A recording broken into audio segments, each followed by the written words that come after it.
بسم اللہ الرحمن الرحیم۔ السلام علیکم ورحمۃ اللہ وبرکاتہ۔ کیسے ہیں ویور؟ امید کرتا ہوں کہ میری تمام بہنیں اور تمام بھائی خیریت سے ہوں گے۔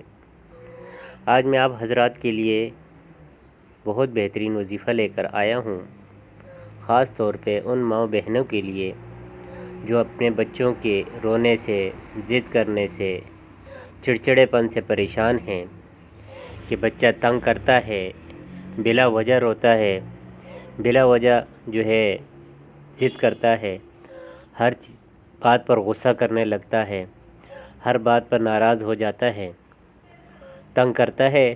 تو ان ماؤں بہنوں کے لیے میں بہت ہی اہم اور بہت بہترین وظیفہ لے کر آیا ہوں۔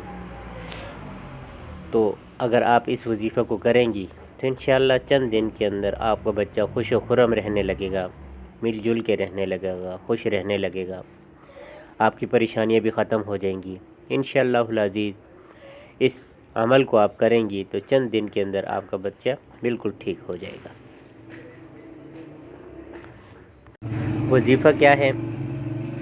وظیفے کا طریقہ، پہلے وظیفے کا طریقہ جان لیں کہ جو الفاظ میں بتاؤں گا آپ نے اس کو کسی لوہے کی چھری پر لکھنا ہے، اس کلمات کو، پھر اس چھری کو گرم کرنا ہے چولہے پہ، جتنی جگہ پہ لکھیں اتنی جگہ آپ نے گرم کرنی ہے۔ پھر آپ نے صاف پانی لینا ہے، پینے والا صاف۔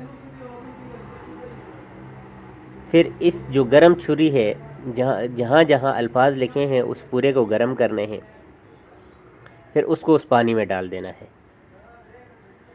اور اس پانی کو پھر اس بچے کو تھوڑا تھوڑا گھٹ گھٹ کر کے چند دن پلائیں۔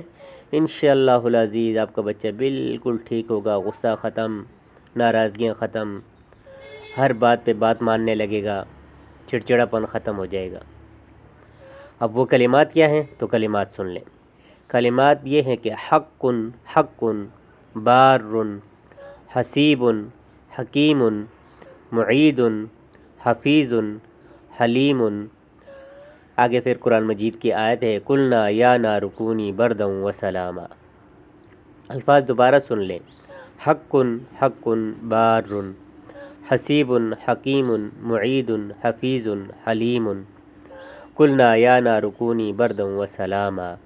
یہ جو ہے اللہ تعالیٰ کے بہت پیارے نام ہیں، تو ان کو آپ اپنے بچوں پر ان کو آپ نے چھری پہ لکھنا ہے، چھری کو آگ میں جلانا، گرم کرنا ہے، پھر صاف پانی جو آپ نے رکھا ہوگا اس میں ڈال دینا ہے، اس سے وہ پانی کے اندر ٹھنڈی ہو جائے چھری، تو وہ پانی کے اندر اس کا اثر چلا جائے گا، تو وہ پانی چند دن اپنے بچوں کو پلائیں، انشاءاللہ العزیز بچہ بالکل صحیح ہو جائے گا، غصہ کرنا چھوڑ دے گا۔ اللہ تعالی ہم سب کا حامی و ناصر ہو، دعاؤں میں یاد رکھیں۔ السلام علیکم ورحمۃ اللہ وبرکاتہ۔